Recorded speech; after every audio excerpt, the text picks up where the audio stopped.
ஆமாவா? நீங்கள் 2 ராஜாக்கள் புத்தகத்தில் 7ஆம் அதிகாரம் 8, 9 படிச்சின்னா இந்த 4 குஷ்டரோகி என்ன பாருங்கள். அவங்க யாருன்னா தீண்டத்தகாதவர்கள். அவங்க வந்து அதை பாவம் சொல்லணும், தீட்டுன்னு சொல்லணும். அப்படிப்பட்ட மக்களுக்குள்ள ஒரு கன்சர்ன் இருந்துச்சு, ஒரு பாரம் இருந்துச்சு. எந்த ஜனம் வெறுத்தாங்களோ, எந்த ஜனம் தள்ளினாங்களோ, ஊரை விட்டு ஒதுக்கி வச்சாங்களோ, ஆனால் அந்த ஜனத்துக்கு நன்மை செய்யணுன்ற எண்ணம் அவங்களுக்கு இருந்துச்சு. ஆமாவா?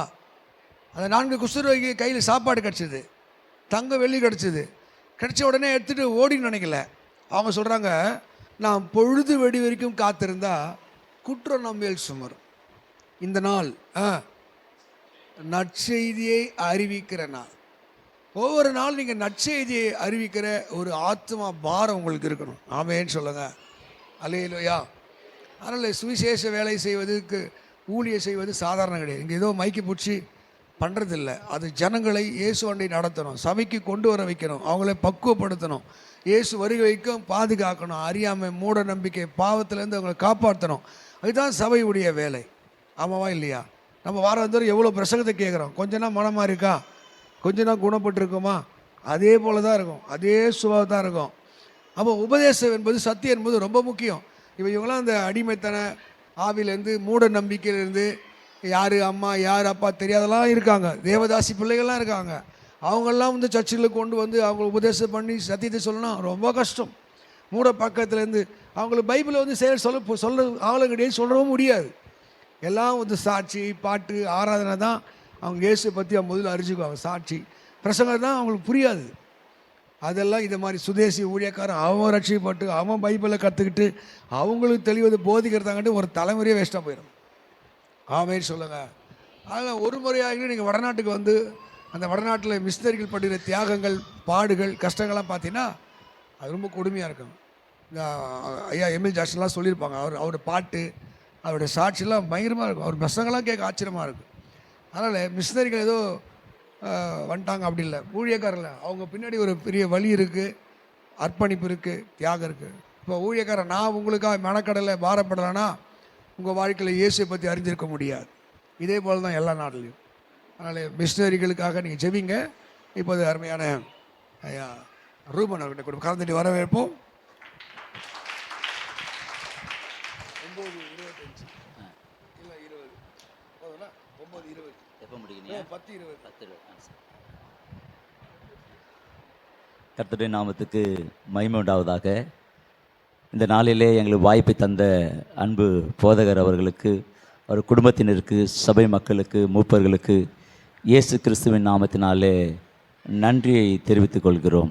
விஷயவாணி திருப்பணி என்பது அறியப்படாத இடங்கள், சுதேச ஊழியர்கள், 1,00,000 கிராமங்கள், 1,00,000 சபைகள் கட்ட வேண்டும் என்று சொல்லி இந்த விஷயவாணி திருப்பணி 1980 துவங்கப்பட்டு இம்மட்டுமாக நடந்து வருகிறது. ஏறக்குறைய 4700க்கும் அதிகமான மிஷினரிகள் இந்த விஷயவாணி திருப்பணியிலே நாங்கள் பணியாற்றி வருகிறோம்.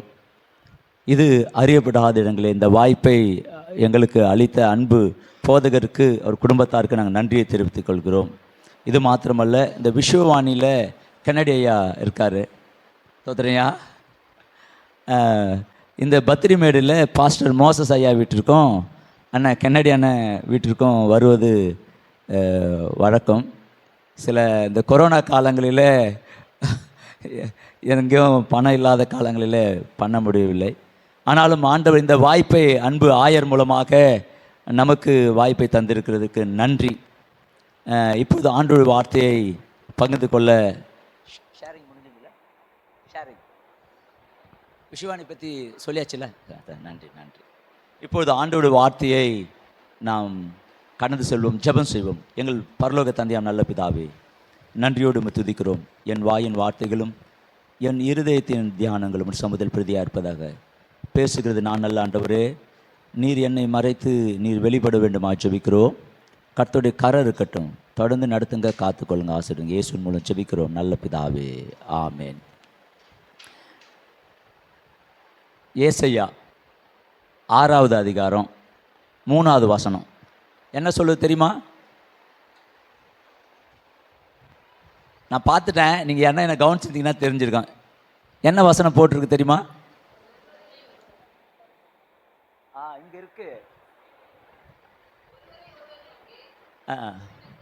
கர்த்தர் பரிசுத்தர் பரிசுத்தர். நான் திரும்பி பார்த்தேன், இந்த வசனம் தான் இருக்குது.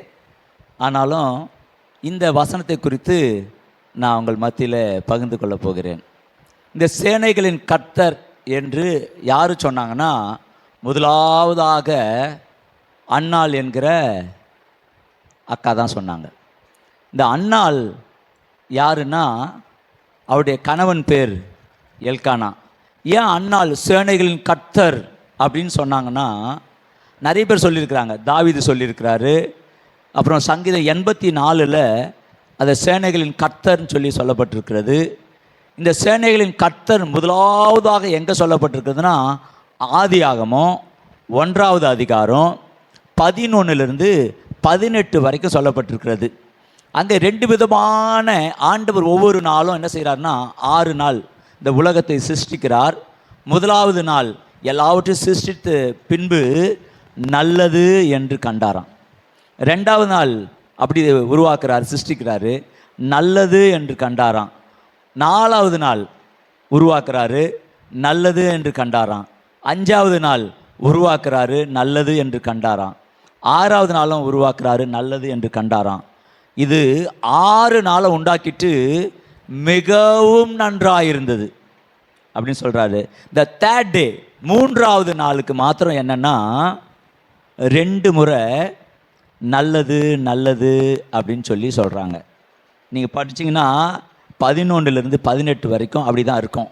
நீங்கள் வாசிக்க வேணாம், நீங்கள் வீட்டில் போய் படிங்க. அப்படின்னா என்னென்னா, ஃபஸ்ட்டு 2 அதை பிரிக்கிறார் கடவுள். ஏசப்பா 2ஆக பிரிக்கிறார். 1 வானத்துக்குரிய சேனை, 2வது பூமிக்குரிய சேனை. இந்த வானத்துக்குரிய சேனை என்னவென்றால், அது பலுகி பெருகாது. அதனால் வானத்துக்குரிய சேனை ஏராளமான கூட்டம் இருந்தாலும் அது பலுகி பெறுகிற வாய்ப்பு அதுக்கு கிடையாது. ஆனால் பூமிக்குரிய சேனை என்ன பண்ணுன்னா, மல்டிப்ளை ஆகும், பலுகி பெருகும். அது பூமிக்குரிய சேனைனா என்னென்னா, கடல் வாழும் மீன்கள், 2வது மரம் செடி பூக்கள், அப்புறம் காய்கறி விதைகள், அப்புறம் மனுஷங்களை மாத்திரம் என்ன சொன்னார்னா, பலுகி பெருகுங்கள். நம்மளாம் பலுகி பெருகணும், மல்டிப்ளை ஆகணும், ஆத்ம அறுவடை நடக்கணும், அந்த சபை பலுகி பெருகணும். பொதுவாக சொல்லுவாங்க, மேய்ப்பன் குட்டி போட மாட்டார், ஆடுகள் தான் குட்டி போடுன்னு சொல்லிட்டு ஒரு வழக்க சொல் இருக்குது. ஆனால் நம்ம பலுகி பெருகணும்னு ஆண்டவர் விரும்புகிறார். அதனால தான் இந்த அம்மா சொல்லுது. ஏன் இந்த அம்மா சேனைகளின் கர்த்தர் கர்த்தாவே என்று ஜெபம் பண்ணினாங்கன்னா, வேறு யாரும் இந்த வார்த்தை சொல்லவே இல்லை. அன்னால் தான் முதலாவதாக என்ன பண்ணுறாங்க, சேனை. நீங்கள் இதுக்கு எங்கே பார்க்கணுன்னா, இந்த சர்வ சேனை அப்படின்னா ஆதியாகமோ 2வது அதிகாரத்தில் சொல்லப்பட்டிருக்கிறது. 1வது வசனம் நீங்கள் பார்த்தீங்கன்னா சர்வ சேனைன்னு சொல்லப்பட்டிருக்கிறது. நீங்கள் எடுத்து படிங்க.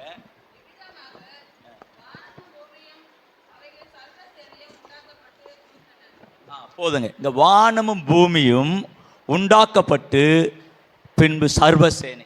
இந்த சர்வசேனை என்கிற ஒரு அற்புதமான வார்த்தையை இங்கே கடவுள் பயன்படுத்துகிறார், இயேசுப்பா பயன்படுத்துகிறார்.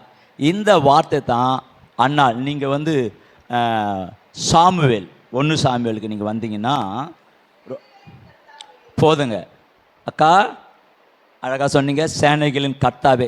யார் சேனைகளின் கர்த்தாவே அப்படின்னு ஜெபம் பண்ணாங்கன்னா, இந்த அம்மா வானத்துக்குரிய சேனைக்கும் நீ தாம்பா கர்த்தர், பூமிக்குரிய சேனைக்கும் நீ தாம்பா கர்த்தர். வானத்துக்குரிய சேனை பலுகி பெருகாதையா, பூமிக்குரிய சேனை பலுகி பெருகக்கூடியது. என்னுடைய கர்ப்பத்தை அடைத்தவர் நீ தான், இந்த கர்ப்பத்தை திறக்க செய்கிறவரும் நீ தான். அதனால் இந்த அம்மா கரெக்டாக ஜெபம் பண்ணுறாங்க. எங்கேருந்து இந்த வார்த்தை எடுக்கிறாங்கன்னா, ஆதியாகமம் 1வது அதிகாரம், ஆதியாகமம் 2வது அதிகாரத்திலேருந்து இந்த வார்த்தையை அவங்க எடுக்கிறாங்க. இந்த அன்னாள் யாருன்னு நீங்கள் பார்த்தீங்கன்னா, அவங்க எல்கானா என்கிறவருடைய மனைவி. அவங்க முதல் மனைவி. அந்த காலத்தில் அது முதல் மனைவி 2வது மனைவின்றதை பின்னாடி பார்ப்போம். ஏன்னா இவங்க ஆண்டவரை நேசித்து ஆண்டவரோடு கூட வாழ்ந்த ஒரு அம்மா. ஏன் அப்படி ஆண்டவரோடு கூட நெருங்கி ஜீவிச்சாங்கன்னா, அவங்கள ஆண்டவர் அந்த அளவுக்கு கஷ்டப்படுத்தலை. அந்த சபை மக்கள் அவர்களை ஓரங்கட்டி புறக்கணித்து தள்ளி வைத்தார்கள். மோசே தள்ளல, யோசுவா தள்ளல, நியாயாதிபதிகள் யாரும் தள்ளல. ஆனால் இவர்கள் ஓரம் கட்டி ஒதுக்கப்பட்டு புறக்கணிக்கப்பட்டு இருந்ததுனால இந்த அம்மா ஜெபம் பண்ணுறாங்க, ஆண்டவரே சேனைகளின் கர்த்தாவே அப்படின்னு சொல்லி ஜெபம் பண்ணுறாங்க. இந்த தேர்ட் டே பற்றி நம்ம பார்த்தோம்னா, ஏன் தேர்ட் டே? இஸ்ரவேலில் யூத மக்கள்லாம் எந்த நாள் கல்யாணம் வைப்பாங்கன்னா தேர்ட் டே. ஏன் தேர்ட் டே கல்யாணம் பண்ணுறாங்கன்னா, தெலுங்கில் அதுக்கு பேர் என்ன தெரியுங்களா? செவ்வாய்க்கிழமைக்கு. யாருன்னா தெலுங்கு தெரியுமா? சரி, இந்தி யாருன்னா தெரியுமா? சரி பரவாயில்ல, நானே சொல்லிடுறேன். மங்கள்வார்னு தெலுங்கில் பெயர். தமிழில் தான் செவ்வாய்க்கிழமை, தெலுங்கில் மங்கள்வார், இந்திலையும் மங்கள்வார் தான். ஏன் மங்கள்வார்னா மங்களகரமான நாள். அதனால தான் இஸ்ரவேலில் யூத மக்கள் எல்லா திருமணத்தையும் 3வது தினம் செவ்வாய்க்கிழமை நம்பூரில் அங்கே 3வது டே தேர்ட் டே இந்த திருமணத்தை நடத்துவாங்க. ஏன் திருமணத்தை தேர்ட் டே நடத்துகிறாங்க அப்படின்னா, கடவுள் ஏசப்பா படைக்கும் பொழுது இந்த 3வது நாள் ஒரு நல்லது 2 நல்லதுன்னு சொன்னார், மற்ற நாள்லாம் நல்லது நல்லதுன்னு சொன்னார். இந்த 3வது நாள் 2 முறை நல்லதுன்னு சொன்னார் பாருங்க. அதனால தான் இது ஸ்பெஷல் டே, தேர்ட் டே. மங்கள்வார், தெலுங்குலேயும் மங்கள்வார் தான், இந்திலையும் மங்கள்வார் தான். செவ்வாய்க்கிழமை மாத்திரம் செவ்வாய்க்கிழமையா, அது நல்ல நாள் இல்லையா அப்படின்னு சொல்லிட்டு சொல்கிறாங்க. என்னங்கக்கா நல்லா இருக்கலக்கா? அதனால் இந்த தேர்ட் டே ஸ்பெஷல் டே. அதனால தான் இந்த அம்மா அந்த நாளை பயன்படுத்தாங்க. நீ வானத்துக்குரிய சேனைக்கு நீ தாம்பா கர்த்தர், பூமிக்குரிய சேனைக்கும் நீ தாம்பா கர்த்தர். சாமுவேல் 1 சாமுவேல் 1வது அதிகாரம் 3வது வசனம் 1லேருந்து 3 வரைக்கும் நீங்கள் வேகமாக சொன்னீங்கன்னா 10-20 போதுங்க. இங்கே சேனைகளின் கர்த்தரை பணிந்து கொள்வதற்காக சீலோவாமுக்கு அவங்க என்ன செய்கிறாங்க? போகிறாங்க. அதான் இங்கே போகும்பொழுது அப்போ என்ன செய்வேன்னா, ஆண்டுதோறும் என்ன செய்வேன்னா போய் பலியிட்டு ஜெபம் பண்ணிட்டு அவங்க வேண்டுதலை அவங்கள முடித்து விட்டு வருவாங்க. இங்கே அவருடைய பேர் சொல்லப்பட்டிருக்கிறது எப்ராயிம். அந்த 3வது வசனம் நீங்கள் வாசித்தீங்கன்னா, எப்ராயிம் மலை தேசத்தான் ராம்தாயிம் ஊரான் ஆகிய ஒரு மனுஷன் இருந்தான். அவன் பேர் எல்கானா. அவனுக்கு மனைவி இருந்தாங்க. ஒரு மனைவி பேர் அன்னாள், 2வது மனைவி பேர் எல்கானா பெனினாள் என்று சொல்லப்பட்டிருக்கிறது. இந்த எல்கானா யாருன்னா யார் தெரியுமா? எந்த கோத்திரத்தை சேர்ந்தவர் தெரியுமா? யாருக்காவது தெரியுமா இந்த எல்கானா எந்த கோத்திரத்தை சேர்ந்தவர்? நானே சொல்லிடுறேன். அவர் லேவி கோத்திரத்தை சேர்ந்தவர்.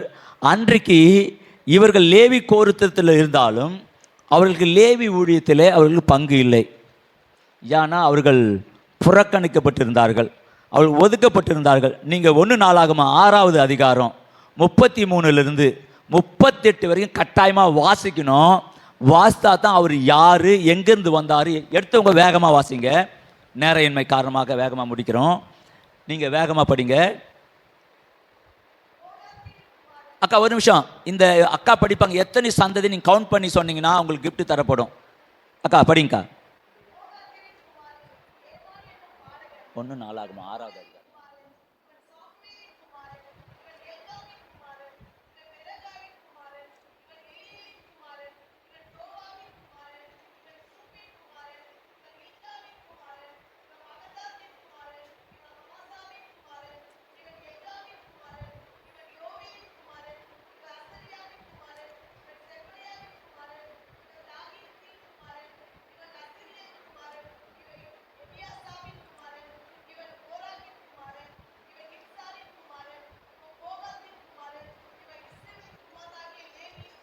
போதுங்க. வேறு யார் குமாரர்? இப்பயாவது சொன்னீங்களா? யார் குமாரர் இருக்கா? லேவின் குமாரர். எத்தனை கோத்திரம் சொன்னேன்? நான் கிஃப்ட் தரேன்னு சொன்னேன். அப்புறம்க்கா சரிக்கா, நீங்கள் அப்புறமா படித்து சொல்லுப்பா. கிஃப்ட் யாரும் கிடையாது, மறுக்கப்பட்டது. 16 சந்ததி. எங்கேருந்து வராருக்கா? லேவி கோத்திரம். லேவி கோத்திரம் தான். 16லேருந்து 1க்கு வராரு, மேலேருந்து வரல. இப்போ ஐயா இருக்காரு. ஐயா அம்மாவுக்கு எத்தனை பிள்ளைங்க? 6 பிள்ளைங்கன்னு சொல்லி ஐயா சொன்னார். கன்னடி அண்ணன் தான் கடைசியா? கன்னடி அண்ணன் கடைசி. 6 பிள்ளைங்க. அப்போ வருவேன், முதல்லேருந்து இப்படி சொத்தை இப்படி பிரிச்சுருக்குறாங்க. மேலேருந்து இங்கே வரல, கீழேருந்து கன்னடி அண்ணன்லேருந்து வராரு. ஏன் கன்னடி அண்ணன்லேருந்து வராருன்னா, ஒரு பேர் 16வது தலைமுறை சாமுவேலுக்கு அப்பலேருந்து வராரு. ஏன் வராருன்னா, நான் பின்னாடி சொல்கிறேன். இந்த 16 தலைமுறை ஒதுக்கப்பட்டிருந்தார்கள், புறக்கணிக்கப்பட்டிருந்தார்கள். இவங்க வந்து லேவி யாருடைய மகன்? லேவி யாக்கோபின் குமாரர், யாக்கோபு ஈசாக்கின் குமாரர், ஈசாக்கு ஆபிரகாமின் குமாரர், லேவியின் குமாரன் கோராகு அப்படின்னு தான் வரணும். கடைசி பேர் என்ன சொல்லுங்கக்கா? கீழே இருந்து முதல் வாசிங்க பாருங்க, 33வது வசனம்.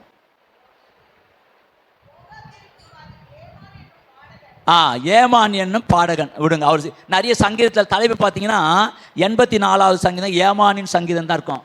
இந்த கோராகு யார் தான் நான் சொல்லியிருந்த கோராகனை பற்றி நீங்கள் பார்த்தீங்கன்னா, என்னாகுமோ 16வது அதிகாரம் 4வது 1 to 4 நீங்கள் 4வது வசனம் படித்தா கூட போதும்.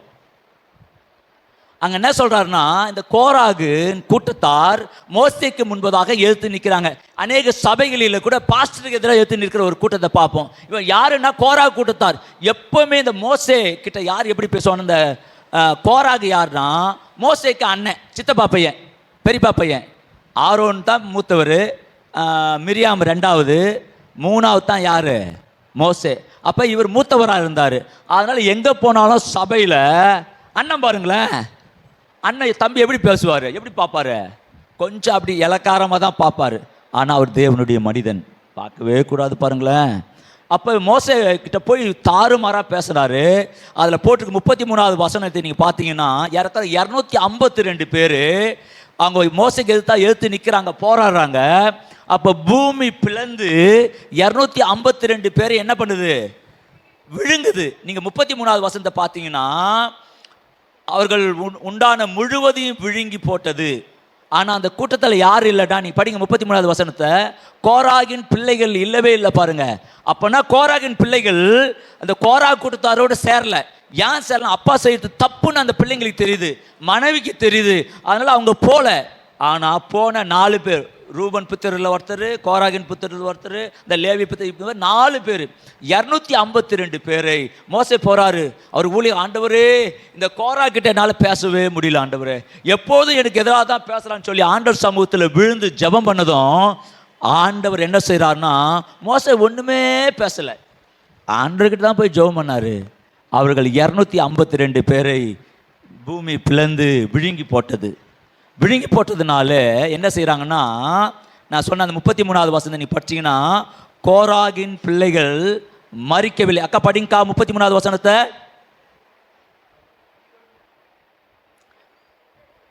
அக்கா அக்கா என்னாகும் 16 33வது வசனம்.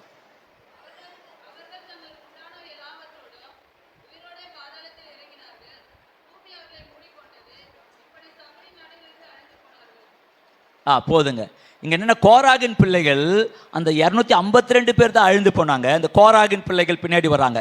இந்த கோராகின் பிள்ளைகளுடைய சந்ததியில் தான் யார் வர்றாருன்னா, சாமுவேல் என்கிற ஊழியக்காரன், தீர்க்கதரிசி. அவர் என்ன செய்யறார், விதமாக இங்கே வருகிறார். அது மாத்திரமல்ல, என்னன்னா நீங்கள் என்னாகமம் 26:11வது வசனத்தை வாசித்தீங்கன்னா, முதலாக எடுத்தவங்க வாசிங்க. என்னாகமம் 26:11வது வசனம். முதலாவதாக கோராகு குமாரர் சாகவில்லை. ஓகே, சாகவில்லை. இதனால இவங்க சாகவில்லை என்பது உண்மையாயிற்று. ஏன்னா இந்த சாமுவேல் என்ன செய்கிறாரு, கோராகின் சந்ததியில் தான் என்ன பண்ணுறாரு, வராரு. அவர் லேவியின் புத்திரர். அந்த காலத்தில் என்ன சொல்லுவாங்கன்னா, பரதேசியான லேவி ஒருவன் இருந்தான் அப்படின்னு சொல்லி பைபிளில் சொல்லும்.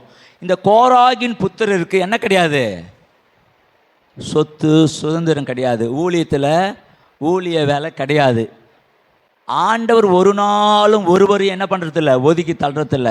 யார் இதை தீர்மானித்தாங்கன்னா, மோசேவோ யோசுவாவோ இது என்ன செய்யலை, இந்த சபை மக்கள் தான் என்ன பண்ணாங்க, இவர்களை ஒதுக்கி தள்ளிட்டாங்க. ஆனால் ஆண்டவர் ஒரு நாளும் அவரை என்ன செய்யவில்லை, ஒதுக்கி தள்ளவில்லை என்பது உண்மை. நீங்கள் என்ன ஆகுமோ 27வது அதிகாரம் நீங்கள் பார்த்துங்கன்னா 1, 2, 3வது வசனம். இங்கே ஒரு பிள்ளைகள் இருக்கிறாங்க. ஏன்னா அந்த கோராகை பற்றி சொல்ல வரேன். அவங்க என்ன சொல்கிறாங்கன்னா, என்னாகமம் 27 நீ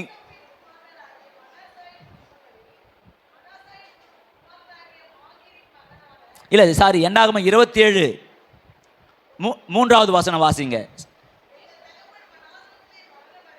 ஆ போதுங்க. படிங்கக்கா. போதுங்க. இங்கே என்ன சொல்கிறாங்கன்னா, அந்த காலத்தில் சொல்லுவாங்க, ஏதாவது சொத்து வேணும்னு கேட்டால் எப்படி போய் கேட்கணுமா? ஐயா எங்கள் அப்பா கோராகின் கூட்டத்தில் இல்லையா, அவருடைய தன் பாவத்தினால தான் மரிச்சாரு. ஏன்னா பெரிய பாவம் எது தெரியுமாயா? பூமி பிளந்து உயிரோடு விழுங்குச்சு பாருங்க, அதுதான் பெரிய பாவம்யா. இந்த உலகத்திலேயே சிரசேதம் கூட பாவம் இல்லை, ஆனால் பூமி பிளந்து விழுங்கிட்டு பாருங்க, அதுதான் பெரிய பாவம். அப்போ ஏதாவது பிரச்சனை கஷ்டம் அப்படின்னா சொத்து போய் கேட்கணும்னா மோசைகிட்ட போய் கேட்கணும், எங்கள் அப்பா கோராகின் கூட்டத்தாரில் இல்லையா, அவர் ஏதோ ஒரு பாவத்தில் செத்துட்டாரியா அப்படின்னா கல் எறிஞ்சு கொள்ளலை, நீங்கள் புரிஞ்சுக்கணும். ஆனால் அவர் ஓய்வு நாளை என்ன பண்ணிட்டாரு, மீறி நடந்ததுனால கர்த்தர் அவரை அடித்தாருன்னு நம்ம எடுத்துக்கலாம், வேற பாவத்தை நம்மளால சொல்ல முடியாது. அதனால் தன் பாவத்தினாலே மரித்தார் என்று சொல்லப்பட்டிருக்கு. என்ன பாவம் போடல, அதனால் நம்ம அதை விட்டுருவோம். தன் பாவத்தினாலே மரித்தார், அவர் கோராகின் கூட்டத்தார் அல்ல அப்படின்னு சொல்லி இந்த மக்கள் சொல்கிற வழக்கு இருக்கு. இது யாருன்னா, இந்த மூன்றாவது வசனத்தை நீங்கள் பார்த்தீங்கன்னா இங்கே ஒரு 5 குமாரத்திகள் இருக்கிறாங்க. என்னென்ன குமாரத்திகள்னா நீங்கள் படிங்களக்கா, 27 மூன்றாவது வசனம். செலபியாத்தின் குமாரத்திகள்.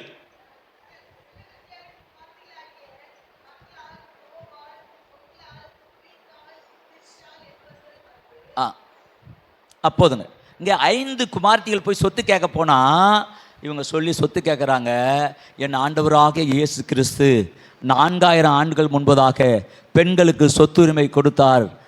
என்ன ஆச்சரியமான ஆண்டவர் பாருங்க. இன்றைக்கி 99 தான் இங்கே சொத்து உரிமை தமிழகத்தில் ஜியோ போட்டு பாஸ் பண்ணுறாங்க. 2000 தான் சொத்து உரிமை இங்கே ஜியோ பாஸ் ஆகுது. ஆனால் ஆண்டவராக இயேசு கிறிஸ்து பெண் பிள்ளைகளுக்கு 4000 ஆண்டுகளுக்கு முன்பதாக மோசே காலத்தில் மோசே கிட்ட போய் கேட்குறாங்க, மோசே கடவுள்கிட்ட யெகோவா கிட்ட போய் கேட்குறாரு சொத்துரிமை கொடு என்று சொன்னதை பார்க்கிறோம். ஆனால் இந்த தலைமுறை எத்தனை தலைமுறை என்றால் 16 தலைமுறை நம்ம வாசித்தோம். இந்த 16 தலைமுறைகள் ஏறக்குறைய 600 ஆண்டுகள் இவர்கள் என்ன செஞ்சாங்கன்னா, இவங்களுக்கான அங்கீகாரம் கிடைக்கவில்லை, இவர்கள் லேவி ஊழியத்தை செய்யவில்லை, இவர்களுக்கு எதிர்ப்பு இருந்தது, அநேகர் ஒதுக்கி தள்ளிவிட்டார்கள், ஆலயத்திற்கு செல்ல முடியும், ஊழியத்தை செய்ய முடியாது. அடுத்ததாக நம்ம பார்த்தா அந்த ஊழியத்தை 16 தலைமுறை மாத்திரமல்ல, இந்த தலைமுறை இந்த ஊழியத்துக்கு ஒதுக்குனது மோசேவோ யோசுவாவோ நியாயாதிபதிகள் யாரும் கிடையாது. 16 தலைமுறைகள் ஒதுக்கப்பட்டார்கள். 17வது தலைமுறையில் தான் ஊழியத்திற்குள்ளாக சாமுவேல் ஜெபம் பண்ணி குழந்தை பெற்றெடுத்த பிறகு தான் ஊழியத்துக்குள்ளே போகிறாங்க. இந்த 17 நம்பரிங் சிஸ்டத்தில் ஒரு சூப்பரான ஒரு நம்பர் நிறைய இருக்குது. 17 இருக்குது, 12 இருக்குது, 3 இருக்குது. நம்பரிங் சிஸ்டத்துக்குள்ளே போக வேணாம், நம்ம code word, password, Fazul word நிறைய இருக்குது. ஆனால் அந்த 17 என்கிறது ஒரு முக்கியமான ஒரு நம்பர் பாருங்களேன். இந்த நம்பர் ஏன்னா 17 ஒரு அற்புதமான நம்பர். அதனால் இந்த 17வது தலைமுறையில் தான் என்ன பண்ணுறாரு, ஊழியத்துக்கு போகிறார். அடுத்ததாக இங்கே இவங்க ஜபம் என்னென்னா, சாமுவேல் 1வது அதிகாரம் 11 என்ன சொல்கிறாருன்னா, அப்போதுங்க சேனைகளின் கர்த்தாவே அப்படின்னு சொல்லிட்டு ரொம்ப அற்புதமாக என்ன பண்ணுறாங்க, இவங்களை ஜபம் இருக்குது. ஆண்டவர் இவங்களை நடத்துகிறார், இவங்களை பாதுகாக்கிறார், ஆசீர்வதிக்கிறார், அற்புதமாய் நடத்துகிறார் என்பதில் சந்தேகமில்லை. இந்த 17வது தலைமுறையில் யார் யார் வராங்கன்னா, நிறைய யோசேப்பு 17 வயதில் தான் என்ன பண்ண, தாவீது 17 வயதில் அவர் ராஜாவாக அபிஷேகம் பண்ணப்பட்டார். யோசேப்பு 17 வயதில் எகிப்துக்கு அழைத்து செல்லப்பட்டார். இது போன்ற 17 நிறைய 17வது நாட்களில் தான் நோவாவின் பெருவெள்ளம் வந்ததுன்னு சொல்லி ஆராய்ச்சியாளர் சொல்கிறார். இவ்விதமாக இந்த எல்கனா அவருடைய மனைவி அன்னாள் அப்படின்னா கிருபை, நம்பரிங் சிஸ்டர் 5னா கிருபைன்னு சொல்லிக்கலாம், கிருபை. இவ்விதமாக இந்த கிருபை இந்த அம்மாவுக்கு இருந்தது. இவர்கள் என்னன்னா, இவர்கள் ஒரு தவறும் செய்யாமல் பிள்ளைகள் தண்டிக்கப்படுகிறதை ஆண்டவர் ஒருபோதும் அனுமதிக்க மாட்டார். தகப்பன் செய்த குற்றத்துக்கு தகப்பன் தான் பாவத்தை அனுபவிக்க வேண்டும், பிள்ளைகள் கிடையாது. ஆனால் இந்த பிள்ளைகளுடைய காரியத்தை பெரிய ஒரு மாறுதலாக செய்து முடிக்கிறார். 2வது இந்த எல்கானாவுக்கு 2 மனைவிகள் என்று சொல்லப்படுகிறது. ஏன்னா எல்கானாவுடைய மூத்த மனைவி அன்னாள். ஏன் ரெண்டாவது திருமணம் செய்கிறார்கள் என்றால், இஸ்ரவேலில் பெரிய பாவம் சொன்னது உயிரோடு விழுங்கப்பட்டவர்கள். சாபம் என்னன்னா, ஒரு ஸ்திரீக்கு கல்யாணம் ஆகி குழந்தை இல்லைன்னா மிகப்பெரிய சாபம் இஸ்ரவேலில். அப்படி குழந்தை இல்லைன்னா மலடி அப்படின்னு சொல்லுவாங்க. நம்ம ஊரில் கூட சிலர் சொல்லுவாங்க, பைபிள்லேருந்து வர வார்த்தை தான். இந்த மலடி என்று சொல்லப்பட்ட இந்த நாட்களில் அவர் என்ன செய்யணும், ஆண்டவர் அவர் ஜெபம் செய்யும்போது அவர் கர்ப்பத்தை திறக்கிறார். இந்த 10 ஆண்டு திருமணமாகி 10 ஆண்டுகள் பிள்ளை இல்லைன்னா ரெண்டாவது ஒரு கல்யாணத்தை பண்ணலாம்.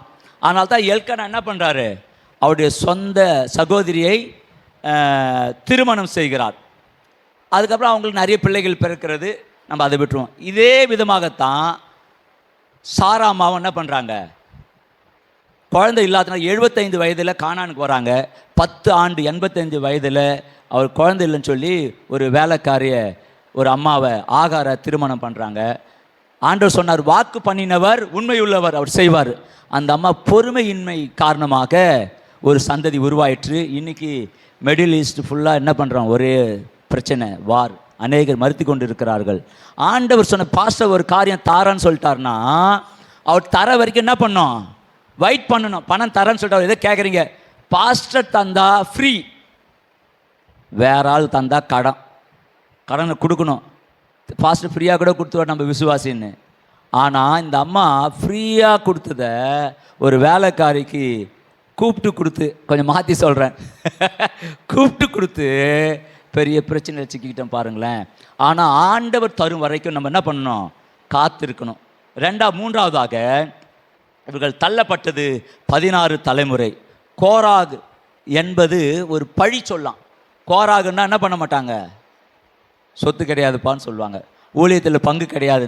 இந்த அத்தனையும் மாற்றுகிறவர் என் ஆண்டவராகிய இயேசு கிறிஸ்து. அவர் லேவி ஊழியத்தையும் ஒருவேளை அவர் கிடைக்கவில்லை என்றாலும் அந்த ஊழியத்தை செய்ய ஆண்டவர் அர்ப்பணித்தார். ஆனால் தான் இந்த அம்மா சேனையில் கர்த்தர் என்று சொல்லப்பட்டதை நாம் பார்க்கிறோம். அது மாத்திரமல்ல, இவர்களுடைய ஜெபத்துக்கு ஆண்டவர் அற்புதமாக அவர் பதிலை தருகிறார். ஒருவேளை நம்ம யார் தடை பண்ணாலும், யார் நம்ம ஒதுக்குனாலும் நீங்கள் கவலைப்பட தேவையே இல்லை. ஆண்டவர் குறித்த காலத்தை வைத்திருக்கிறார். அவர் ஏற்ற காலத்தில் உயர்த்த வல்லவர். நீங்கள் ஒருபோதும் கவலைப்பட தேவையில்லை. நீங்கள் கீழே இருக்கலாம், இல்லை அநேகர் உன்னை கையும் களவாக பிடித்து இயேசுவின் பாதத்தருகே தள்ளிவிட்ட அந்த ஸ்திரியை போல இருக்கலாம். ஆண்டவர் குனிந்து தூக்கிறவர், ஆண்டவர் சேற்றிலிருந்து தூக்கி எடுக்கிறவர், உங்களை கண்மலை மேலே கொண்டு போய் நிறுத்துகிறவர். ஆண்டவர் அற்புதமாய் நடத்துவார் என்பதிலே சந்தேகமில்லை. உங்களையும் என்னையும் ஆண்டவர் நடத்த வல்லவராய் இருக்கிறார். அடுத்ததாக பார்ப்போம் என்றால், இங்கே பலி செலுத்த போகிறதை பார்க்கிறோம். நீங்கள் 1 சாமுவேல் 21வது வசனம், 22வது வசனம், 23வது வசனத்தில் இவ்விதமாக சொல்லப்பட்டிருக்கிறது. நீங்கள் 23 கூட படிக்கலாம். எல்கானா பலி செலுத்த வருஷந்தோறும் எங்கே போவாராம், ஷீலோவாமுக்கு செல்வார். அங்கே சென்று பலியை செலுத்துவார். இவர்கள் ஜெபத்தை கேட்டு ஆண்டவர் அவருக்கு ஒரு பிள்ளையை தந்தார். அந்த பிள்ளைக்கு சாமுவேல் என்று பெயர் வைத்து விட்டார்கள். அவர்கள் பால் மறந்த பிற்பாடு அந்த ஊழியத்துக்கு அவனை கொண்டு போய் விட வேண்டும். முன்னதாக ஒரு ஆண்டு கேட்பார், இல்லை நான் அடுத்த ஆண்டு வருகிறேன் என்று சொல்வார்கள். நீங்கள் அந்த எடுத்தவங்க அந்த வசனத்தை வாசிங்க. 1 சாமுவேல் 21 இல்லை 23வது வசனம் வாசித்தா கூட போதும்.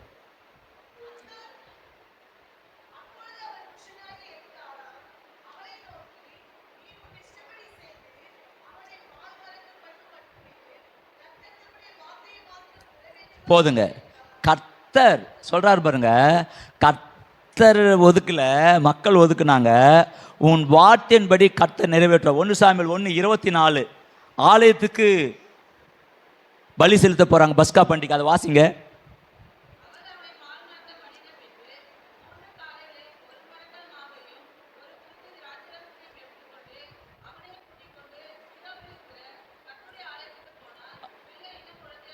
போதுங்க. பிள்ளை குழந்தையா இருந்தது. ஆலயத்துக்கு போகும்போது எத்தனை காளை?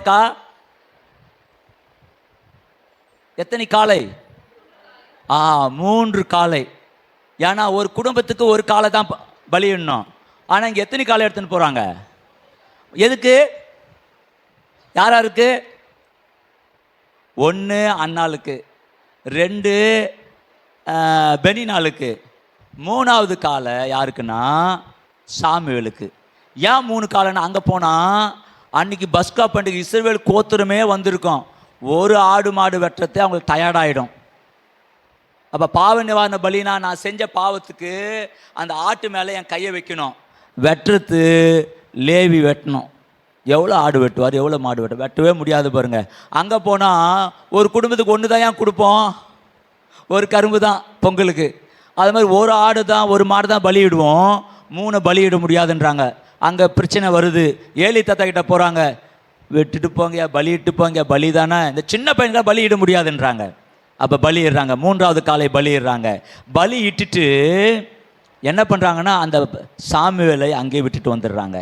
விட்டுட்டு ஆண்டவருடைய ஊழியத்துக்கு அவரை அனுமதிக்கிறாங்க. அடுத்தது நீங்கள் பார்த்தீங்கன்னா 1 சாமுவேல். இதுக்கப்புறம் உங்களுக்கு நிறைய எல்லாம் தெரிஞ்ச வசனம் தான். 1 சாமுவேல் 6வது அதிகாரம் 2வது அதிகாரத்தில் 6வது வசனம் சொல்லுது, கர்த்தர் சாமுவேலை கூப்பிட்டார்னு இருக்கு. ஏன் சாமுவேல் எத்தனை முறை கூப்பிட்டாருக்கா சாமுவேலை சொல்ல முடியுமா? கிஃப்ட் அண்ணா கிஃப்ட் 3 முறையாக்கா? சரிக்கா. அப்புறம்க்கா சரி வசனத்துக்கு போயிடலாமா? 3 முறை அக்கா சொல்லிட்டாங்க. அதனால் நம்ம என்ன வசனத்தை பார்ப்போம். 1 சாமுவேல் 10வது வசனம் நீங்கள் படிச்சிங்கன்னா, நான் ஜம்ப் ஆகி போகிற நேரமின்மை காரணத்துக்காக. அக்கா 10வது வசனம்.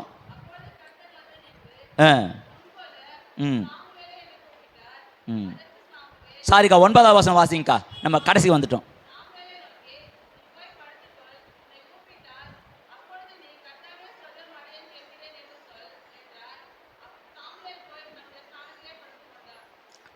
அதாவதுக்கா ஃபஸ்ட்டு 3 முறை கூப்பிட்டார்னு இருக்குது வசனம். அது நிறைய இருக்குது, 8லேருந்து இருக்குது. அதில் என்ன ஃபஸ்ட்டு 3 முறை கூப்பிடுவார். நீங்கள் 8 பாருங்கள், நான் குறைக்கிறேன் வசனத்தை, அதனால் இருந்தாலும் 3 வசனம் சொல்கிற மாதிரி தான் இருக்குது. 8வது வசனத்தை நீங்கள் 3ஆம் விசை சாமுவேலே என்று கூப்பிட்டார். அவன் எழுந்திருந்து ஏலியிடத்தில் போய், இதோ இருக்கிறேன் என்று கூப்பிட்டேன் என்றார். எத்தனை முறைக்கா கூப்பிட்டாரு? 4 முறைக்கா, 3 முறை கிடையாது. 3 முறை சாமுவேல் எங்கே போய் கேட்குறாரு? ஏலி தாத்தா கிட்ட போகிறாரு. ஃபஸ்ட் டைம் போனால், நான் உனக்கு கூப்பிடலையே, நீ போய் பார்த்தீங்க சின்ன பையன்டா, என்கிட்ட பேசாமல் உங்ககிட்ட பேச மாட்டார் அப்படின்னு சொல்லி அனுப்புகிறாரு. 2வது முறை கூப்பிட்றாரு, போய் தாத்தா கூப்பிட்டீங்களா? கூப்பிடலையே, நீ போய் படுத்துக்கன்றாரு. 3வது முறை கூப்பிடும்போது தான் ஏலி தாத்தாவுக்கு ஸ்ட்ரைக் ஆகுது. என்னப்பா அவன் அந்த ஏலி தாத்தா குரல் கேட்டு கேட்டு கேட்டு கேட்டு ஏலி குரல் தான் நினச்சி போகிறான். சின்ன பையன்ல, சின்ன குழந்தைல, அவனுக்கு புரியல. ஆனால் அப்போ தான் ஏலி தாத்தா உணர்றாரு.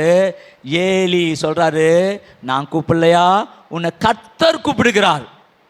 3 முறை தான் கூப்பிடணும், சட்டம், பைபிள் சட்டம். 3 முறை தான் மன்னிக்க முடியும், 7 முறை மன்னிக்க முடியும், அதுக்கு மேலே மன்னிக்கக்கூடாது. ஆனால் இங்கே 3 முறை கூப்பிட்டாரு. சாலமனுக்கு 3 முறை தான் தரிசனமானார், விட்டுட்டு போயிட்டார் 4வது முறை. அது மாதிரி 3 முறை கூப்பிட்டாரு. ஏலி தாத்தா சரியாக சொல்லலை பாருங்களேன். முதல் முறையே இதை சொல்லியிருந்தாருன்னா கடவுளுக்கு 2வது முறை 3வது முறைலாம் வேலை இருக்காது பாருங்க. ஆனால் 3வது முறை தான் சொல்கிறாரு, கர்த்தர் ஒன்று கூப்பிட்றாரு. கூப்பிட்டா சொல்லும் அடியேன் கேட்கிறேன்னு சொல்லுன்னு சொல்கிறாரு. 4வது முறை கூப்பிடும்போது தான் ஆண்டவர் போகிறாருங்க, எலியா போகிறாரு, சாமுவேல் போகிறாரு. போயிட்டு அந்த வசனத்தை நீங்கள் பார்த்தீங்கன்னா 15வது வசனம் படிங்கக்கா.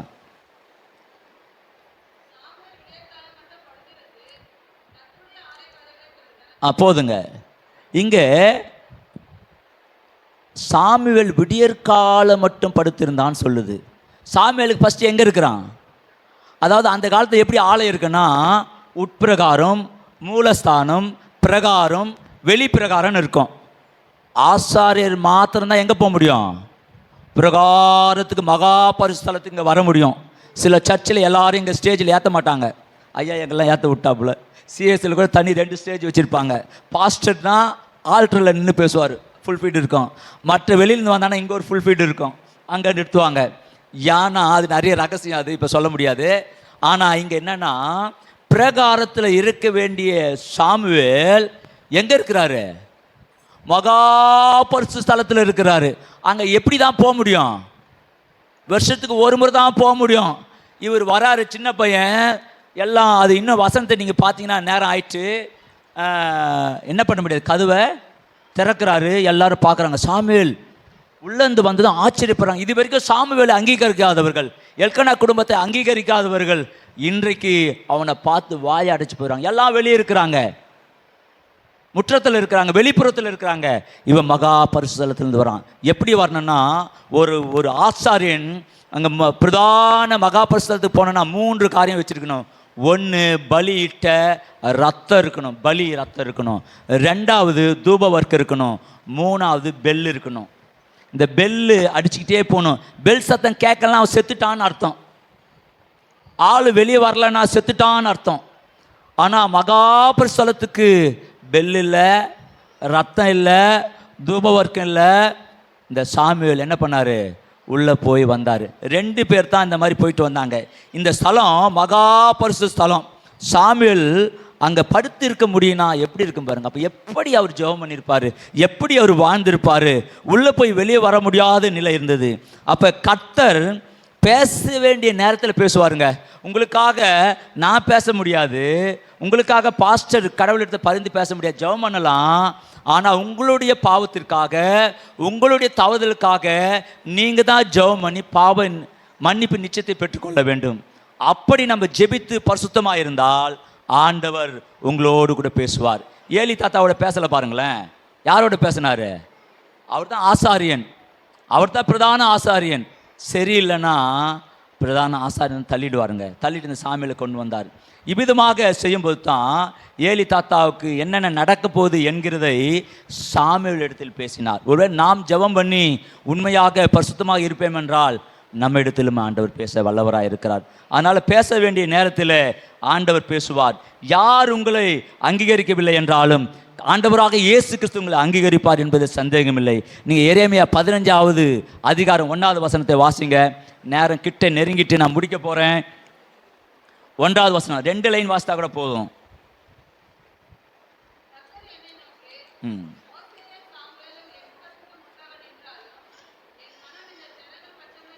போதுங்க, அவ்வளோதான். இங்கே ஆண்டவராகிய கர்த்தர், சேனைகளின் கர்த்தர் என்ன சொல்கிறாருன்னா, மோசேவும் சாமுவேலும் வந்து நின்று மற்றவர்களுக்காக, இந்த மக்களுக்காக பேசினாலும் என் மனம் என்ன செய்யாதான், சாராது. ஏன்னா ஏன் இப்போ மோசேயும் சாமுவேலும் சொன்னாங்கன்னா, இவங்க தான் டாப் மோஸ்ட் லீடர். மோசேக்கு அப்புறம் யார்? சாமுவேல் தான். நிறைய பேர் வந்தாங்க, யோசுவா வந்தாங்க, நியாயாதிபதிகள் எத்தனையோ பேர் வந்தாலும் இவர் தான் முக்கியமான. ஏன்னா ஆண்டவரை மென்ஷன் பண்ணுறாரு. நான் இல்லையா, தீர்க்கதரிசி எரேமியா என்ன பண்ணுறாரு, அதை மென்ஷன் பண்ணுறாரு. ஆனால் இவ்விதமான மகா பரிசுத்தமான ஒரு மனிதர்கள், அவர் சொன்ன தீர்க்கதரிசி எல்லாம் நடந்துட்டு பாருங்களேன், எல்லாம் நடந்துட்டு அங்கங்கே வச்சிருந்தாரு, ஜெபம் பண்ணார்.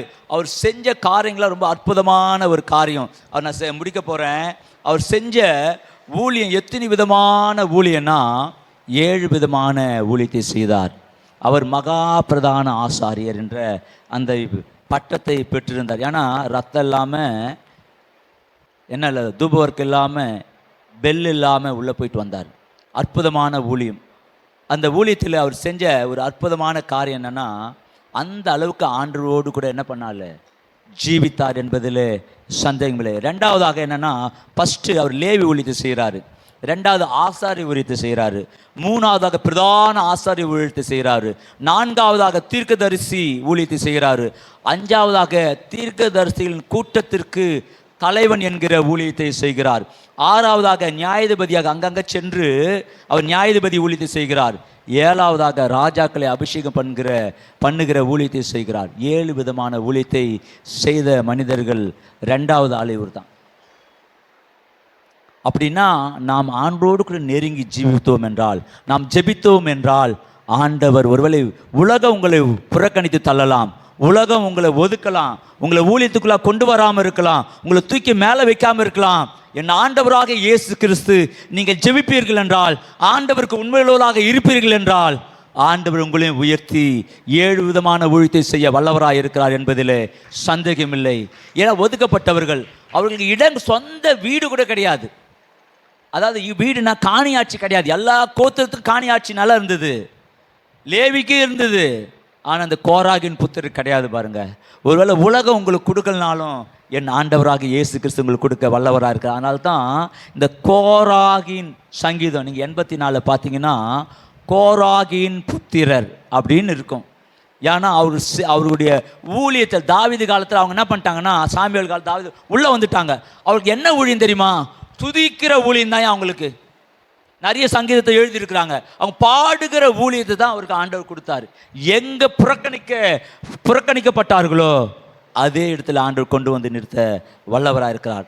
அதனால தான் அங்கே சொல்கிறாரு, உடன்படிக்கை பெட்டியில் என்ன இருக்குன்னா 3 இருக்கணும். என்ன இருக்கணும் தெரியுமா? என்னென்ன இந்த உடன்படிக்கை பெட்டியில் சொல்ல முடியுமா? ஐயா இருக்கு, அக்கா மாருங்க, அண்ணன் மாருங்க. அக்கா 3 இருந்ததுக்கா, சொன்னா கிஃப்ட்டுக்கா. சரி சரி பரவாயில்லக்கா, நானே சொல்லிடுறேன். ஐயாவுக்கு தெரியும், ஐயா சொல்லிட்டாரு. என்னென்னா முதலாவதாக என்ன இருந்ததுன்னா ஆரோனுடைய துளிர்த்துக்கோள். 2வது 10 கமாண்ட்மெண்ட்ஸ் உடன்படிக்கை பெட்டி, அதுக்குள்ளே தான் 10 கட்டளை இருந்தது. 3வது என்ன இருந்ததுன்னா மன்னா. கரெக்டு, மன்னா தான் இருந்தது. மன்னா வந்து பொற்பாத்திரத்தில் இருந்தது. பொற்பாத்திரம்னா அது நம்ம பிரிச்சுவலால் ஐயா சொல்லுவார், அது நிறைய விளக்கம் இருக்குது பொற்பாத்திரத்துக்கு. அந்த பொற்பாத்திரம் மண்ணாக இருந்தது. இது 3 தான் இருக்கணும். நம்ம வீட்டில் இந்த உடன்படிக்கை பெட்டி நம்ம வீட்டில் இருக்கணும் பாருங்க. அப்படி இருந்தால் அந்த வீடு ஆசீர்வதிக்கப்படும். யார் வீட்டை ஆசீர்வதித்தார் தெரியுமா? உடன்படிக்கை இந்த 3 மாதத்தில். ஓபேத் வீட்டை எத்தனை மாதத்தில் ஆசீர்வதிச்சாருங்க ஐயா? 3 மாதம் தானக்கா? 3 மாதத்தில். உங்கள் வீட்டில் இந்த உடன்படிக்கை பெட்டி இருந்ததுன்னா 3 மாதத்தில் பணக்காருக்கா? தாவீது பொறாமப்பட்டு, அந்த இஸ்ரவேல் கோத்திரமே பொறாமப்பட்டு, ஐயா அந்த உடன்படிக்கை பெட்டியை எடுத்துன்னு வாங்கியா நம்ம வீட்டுக்கு அப்படின்னு போய் எடுத்துன்னு வராங்க. அப்போ கூட தப்பாக தான் எடுத்துன்னு வராங்க. அதனால மரணம்லாம் நடக்குது. ஆனால் அதுக்கப்புறம் தாவீது புரிஞ்சுக்கிட்டாரு, எடுத்துன்னு வந்து வைக்கிறாரு. உங்கள் வீட்டில் 3 இருக்கணும். இந்த வேதாகமம் இருக்கணையா, பொற்பாத்திரம் இருக்கணும்னு இல்லை, மண்ணானா அந்த வார்த்தை தான். 10 கமாண்ட்மெண்ட்ஸை முடிந்த அளவுக்கு நம்ம கை கொள்ள வேண்டும். கட்டாயமாக கை கொள்ளணும். முடிந்த அளவுக்குன்னு சொல்லிட்டேன், சாரி, கட்டாயமாக நம்ம என்ன பண்ணோம்? கை கொள்ள வேண்டும். அப்படி நீ கை கொண்டீர்கள் என்றால் நீங்கள் 3 மாதத்தில் ஆசீர்வதிக்கப்படுவீர்கள். கர்த்தர் உங்களை ஆசீர்வதிப்பார் என்பதில் சந்தேகமில்லை. கர்த்தர் உங்களோடு கூட இருக்கிறார். நான் ஒன்று சொல்லி முடிச்சிடுறேன், இன்னும் 2 நிமிஷம் இருக்குது. ஐயா, கர்த்தர் உங்கள் பெரிய காரியங்களை செய்வார், நீங்கள் கவலைப்படாதீங்க. யோனான்னு ஒரு மனுஷன் தான். அந்த மனுஷன் என்ன பண்ணாங்க தெரியுங்களா? ஆண்டவர் வந்து நினைவேக்கு போசம் தரிசிக்க போனார். அப்படி போகும்போது கடல் கொந்தளிக்குது. நம்ம வாழ்க்கையில் நிறைய நேரம் அப்படி தான் கொந்தளிக்கும். என்னக்கா கவலைப்படாதீங்க, ஆண்டவர் பெருசாக தருவார். அப்போ நம்ம வாழ்க்கையில் நிறைய கொந்தளிக்கும், பிரச்சனை வரும், கஷ்டம் வரும், எல்லாத்தையும் தூக்கி போட வேண்டியதாக இருக்கும் உயிர் காப்பாற்றுவதற்கு. ஆனாலும் அப்படி தூக்கி போட வேண்டிய நேரங்களில் கண்டுபிடிக்கிறாங்க யார் தான் பிரச்சனை இவ்வளோத்துக்கும். யோனா தான் காரணம். யோனா சொல்கிறாரு, ஐயா உங்கள் பேர் சீட்டு விழுந்தது, என் பேர் நான் தான் ஏன் தப்பு பண்ணிட்டேன். அவர் சொல்கிறார், நான் தான் ஏன் தப்பு பண்ணிட்டேன், நான் நினைவேக்கு போகணும், தர்ஷிஷுக்கு போகணும்னு சொல்லி வந்தேன், பணம் கொடுத்து வந்தேன், என்னை தூக்கி கடலில் போட்டுருங்கய்யா, கடல் அமுந்துடுன்னு சொன்னார். உண்மையாகவே தூக்கி போட்டாங்க, கடல் அமுந்துட்டு. ஆனால் யோனாவுக்கு தான் தெரியும் என்ன நடக்க போகுது. எல்லாரும் நினச்சாங்க யோனாவுடைய வாழ்க்கை கதை முடிஞ்சிட்டுன்னு நினச்சாங்க. ஆனால் யோனாவுடைய வாழ்க்கை முடியவில்லை.